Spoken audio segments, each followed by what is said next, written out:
世界のジャパンチャンネルへようこそ。ナビゲーターのエリです。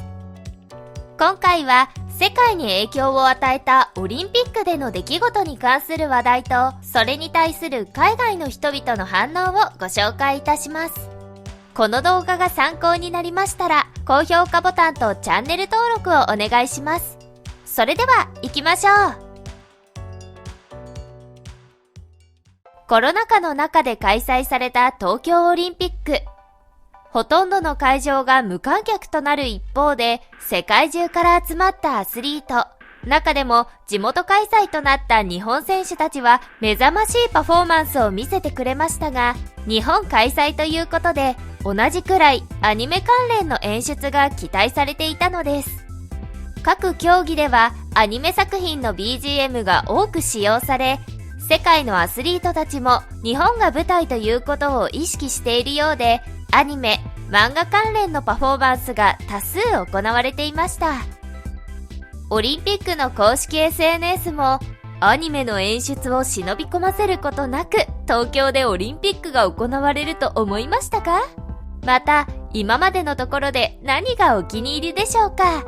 というメッセージとともに、アニメパフォーマンスを行うアスリートたちの写真を紹介しています。ここで実際の写真を見てみましょう。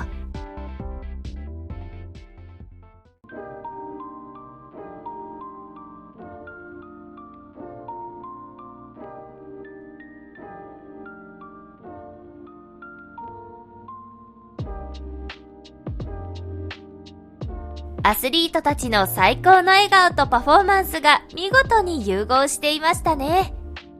アニメを当たり前のように見てきた世代がオリンピックアスリートとなり、写真のようなアニメパフォーマンスが頻繁に行われていることに、海外からは感動の声が数多く寄せられていました。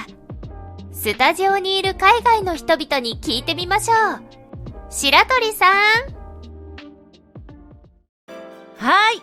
こちらスタジオの白鳥さんです。4年に一度のオリンピック。選手だけでなく日本アニメも含めてどのようなお話を聞けるのでしょうか。早速聞いていきましょう。ははは、そりゃそうだ。日本で開催されるオリンピックなんだから、当然アニメキャラの真似はされる。分かりきっていたことだろ。いや、私は驚いたよ。オリンピックって神聖な祭典だと思っていたから、まさか今の世代の人たちがアニメのパフォーマンスをするなんて。そう？個人的には驚きはないよ。だって日本のアニメを見て育ってきた世代だもん。エンターテインメントのグローバル化によってこういったことが決して例外ではなく普通になっていくことを期待してる。そうそう、とうとう俺たちアニメ世代が五輪に参加するようになったんだよ。それが今回証明されたってこと。金メダルを取ってアニメキャラのパフォーマンスもできたら一生の思い出になるだろうな。確かにそうなったら羨ましいね。今回はいろいろなパフォーマンスが見れて、アニメ好きの身としては一番楽しめたオリンピックだった。ちなみにどんなアニメキャラクターのパフォーマンスがあったんですか？私が見ていた時はそんなシーンなかったように感じたので。メディアによってはパフォーマンスシーンをカットしているところもあるよね。カヌースプリント男子のカナディアンシングル 1000m で金メダルを獲得したブラジルのイザキアス・ケイロス・ドス・サントス選手は表彰式でカメハメハを打っていたよ。金メダルを取ってパフォーマンスかっこよすぎる。イザキアス選手パフォーマンスしてたんだ。そんなタイプの人に見えないから意外でした。ドラゴンボールが好きなのかもね。あとカメハメハなら中国男子の 400m リレーチームも入場の時にやってたよね。それと陸上男子のノア・ライルズ選手もやってたね。ドラゴンボールの真似する人が多いなって思ったのを覚えてる。僕は男子自転車競技でメダルを獲得したイタリアの選手たちが5人で義乳特戦隊のポーズを決めてたのが印象に残ってるよ。今のところドラゴンボール人気がすごいね。ドラゴンボールと同じくらいワンピースも真似されていたぜ。走り幅跳びで金メダルを獲得したギリシャのミルティアディス・テントグルー選手は主人公ルフィのギアセカンドのポーズをしてた。しかもそれにワンピーススタッフの公式ツイッターも反応したみたいだよ。ワンピースなら砲丸投げのペイトン・オッターダール選手も決勝の入場でフランキーのポーズしてたよ。他だとロシアの選手は進撃の巨人の心臓を捧げようのポーズをとってるわね。そんなに選手たちは真似してたんですね。知らなかったです。世界中の人が真似するぐらい盛り上がってるなら、きっと日本アニメって面白いんですね。面白いアニメはたくさんあるから見るといいよ。ちなみに知ってる？新体操ってドラゴンボールに出てくるフュージョンから発展したものなんだぜ。フュージョンですか？おい、信じちゃったらどうするのよ。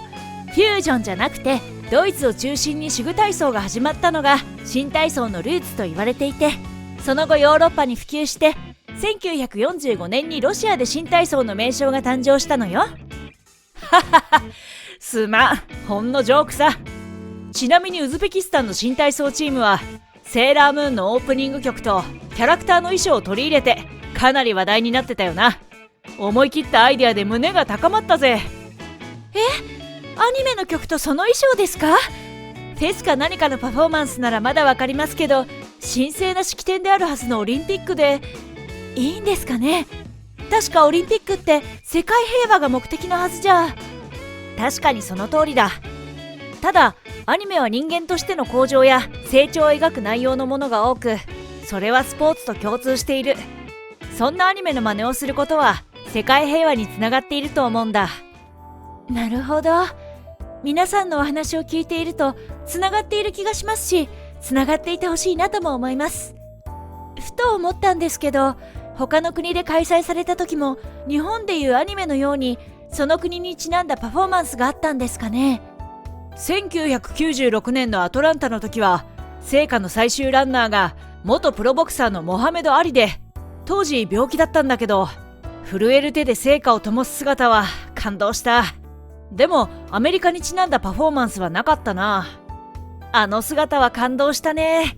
今でも鮮明に覚えているよ。シドニー五輪の時のパフォーマンスはオーストラリア大陸とその周辺の先住民であるアボリジニが登場したりして、人種や民族の相互理解や融和がアピールされてたよ。そうなんですね。私の国は伝統文化のカーニバルを披露していましたけど、それを参加した競技者が真似したかと言われると、そんなことはありませんでした。そう考えると、オリンピックという舞台で世界中のアスリートに真似される日本のアニメってすごいんですね。日本アニメはもはや世界の文化になりつつあるってことかもね。ちなみに2024年にパリで行われるオリンピックの開会式は夏季五輪の歴史上で初めて競技場の外で行われるのよ。その舞台はセーヌ川で国ごとの船に乗ってパレードするんだって。そうなの？すごいじゃないか。パリか。見に行きたいな。おいでおいで。それにフランスは日本に次ぐアニメ消費国で、日本アニメのコスプレも頻繁に開催されている。だからもしかしたらパリでもアニメパフォーマンスが見られるかもしれないわよ。そうなんですね。貴重な情報ありがとうございます。あとずっと気になっていたのですが、東京オリンピックでアニメの真似をしている日本選手っていなかったんですかね。聞いていたら日本人以外の選手ばかりだったので少し気になりまして。ああ、気づいてしまったか。実は日本人選手でパフォーマンスをしている人はいなかったんだ。へえ、なんか意外ですね。日本の文化であるアニメなのに日本人選手ではなくて海外の選手が真似しているなんて。確かにそうね。でもそういう控えめなところが日本人って感じがしていいよね。もしかしたら海外選手のためにやらなかっただけかもしれないし。選手はしていなかったけど開会式で安倍首相がマリオになってた。あの人はユーモアがあるよ。あと男子バレーボールもパフォーマンスはしていなかったけど、イラン戦はアニメ配球のプレーそのもので鳥肌が立った。あれはかっこよかったよね。何より東京五輪でアニメが世界に広がっているのを感じれて嬉しかった。次の東京五輪が待ちきれないぜ。世界の文化とまで言わしめる日本アニメの影響力はすごいですね。皆さん様々な意見をありがとうございました。この他にも海外からは様々なコメントがありましたのでご紹介していきます。ワンピースの影響が大きいようで嬉しい。日本人選手ならアニメパフォーマンスをやるだろうと思ってたのに、海外選手ははしごを外されてしまったよな。彼らが影響を受けてるアニメの多くは、若者が過酷なトレーニングと努力によって得た運動能力や技を駆使して困難な状況を克服する内容だ。だから真似をしたくなる気持ちはわかるね。そりゃあやるでしょ。だって若い世代では日本のアニメはもはや主流の文化だもん。そして俺はそんな傾向を嬉しく思う。おいおい、日本文化にハマるアスリート多すぎだろ。アニメの国、日本にいるんだ。もちろんああいうこともやりたくなるだろうさ。俺はがっかりだよ。だって東京大会は体操競技の誰かがジョジョ立ちの総まとめをする絶好のチャンスだったじゃないか。ジョジョ立ちを決めるドイツ代表。これで観客がいればどれだけ陶酔に包まれたか。日本にいるからやってるわけだよね。もし他の国だったらどうしてたんだろう。これが文化の力というものだよね。そしてそれは常に人にポジティブな力を与えるんだ。競技の良し悪しなんて大したことじゃない。金、銀、銅、全部あげてくれ。彼らアスリートたちは視聴者の楽しませ方をよくわかってるわよね。俺たちの世代、みんな日本文化にハマってるじゃん。2003年とかその辺まではアニメが好きな人というのは疎外感が伴った。だけど今では僕みたいな黒人がドラゴンボールの T シャツを着て街を歩いてもそういう人が多すぎて気にする人はほとんどいない。これはなかなか驚異的なことだと思うよ。もう今後は毎回日本でオリンピックを開催しようや。白鳥さん、ありがとうございました。今のオリンピック世代にとってアニメは本当に身近なものであることがわかりますね。また、コメントにもあったように、アスリートたちにとって作中で身体的、技術的な成長を遂げていくバトルものなどは共感できる部分が多いのかもしれません。世界平和を願い開催されているオリンピックですが、皆さんはその歴史はご存知でしょうか？ここからはオリンピックをより楽しむために歴史や豆知識をご紹介していきますので、2024年のパリオリンピックの参考にしてくださいね。古代ギリシアでは各都市が集まり、4年に一度オリンピア大祭、古代オリンピックが開かれていました。大会の前後は戦争も休止されるなど、当時から平和の祭典という側面があったそうです。このオリンピアの祭典に学び、スポーツの祭典を行おうと、フランスのピエール・ド・クーベルタンが提唱し、1894年に開催が決定したのが近代オリンピック。そして国際オリンピック委員会 IOC が設立され、1896年にアテネオリンピックが開催されます。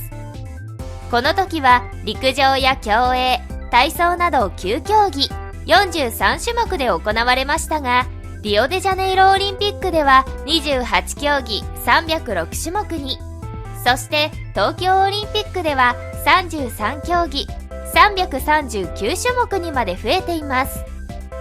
参加国も14カ国から200カ国以上に増え、世界的イベントにまで成長を遂げたのです。そんなオリンピックですが、古代オリンピックと近代オリンピックは何が違うのでしょうか？古代オリンピックは紀元前9世紀頃から行われていたとされ、神に奉納する宗教儀式の側面が強いものでした。種目としては200メートルの距離を走る競争や、後に五種競技やレスリング、ボクシングも行われるようになります。中には戦車、馬に引かせる車などを使った戦争に関わるものもあったそうです。古代ローマの時代になると、暴君ネロ帝が歌を競技に加えるなど混乱状態になりますが、ローマがキリスト教を国教とすると、別の神を祀るオリンピアは歴史の幕を閉じることになります。一方、近代オリンピックはクーベルタンが提唱し、1896年のアテネ大会を第1回とするオリンピックを指します。19世紀末以降のオリンピックはアマチュアの祭典としての側面が強いものだったそうですが、1984年のロサンゼルス大会以降、スポンサー料などが高騰する商業主義の面が強くなっていきます。商業効果の高いプロの参加も進み、他のスポーツでいうオープン化が起こり、現在はプロアマを問わず、アスリートの最高峰を決める大会としての意味が大きくなっています。次に、オリンピックのマークに関してですが、意味があるのをご存知でしょうか？シンボルともいえるオリンピックのマークを考案したのもクーベルタンです。青、黄、黒、緑、赤の輪はヨーロッパ、アジア、南北アメリカ、アフリカ、オセアニアの5大陸を表現し、その連帯を示します。また、この5色と地色の白があれば、世界中のほとんどの国の国旗の色にもなるとクーベルタンは考えていたのだとか。ちなみに初披露されたのは第一次世界大戦が始まる1914年のことでした。最後はおなじみのメダルを噛むポーズに関して、多くの方がご存知のメダルを噛むポーズ。これは2000年のシドニーオリンピックでQちゃんこと高橋尚子選手がマラソンで金メダルを獲得した際に取ったポーズが元祖だと思われる方が多いかもしれません。しかし、このポーズを最初に取ったのは1988年ソウルオリンピックの水泳でメダルを獲得したオーストラリアの選手です。さらに言えば、日本人選手で最初にこのポーズを取ったのは1996年のアトランタオリンピックに出場した柔道の中村選手だと言われています。このポーズ、喜びを思う存分表現するには結構いいと思いますよね。しかし、見方によっては下品だという意見もあったり、そもそも選手自身がカメラマンから噛むポーズを要求されるのが嫌だなどの意見もあったのだとか。これを受けて2014年のソチオリンピックから日本オリンピック委員会は日本人選手がこのポーズをすることを禁止したそうです。以上、オリンピックに関する情報をご紹介しましたが、知っているものはありましたか？オリンピックにはその歴史の数だけ様々な出来事があります。過去を調べてみると意外な事実が分かったりするので面白いかもしれませんね。動画を最後までご覧いただきありがとうございました。この動画が少しでも良かったなと思っていただけましたら、グッドボタンとチャンネル登録をお願いします。当チャンネルは毎日更新していますので、またのお越しをお待ちしています。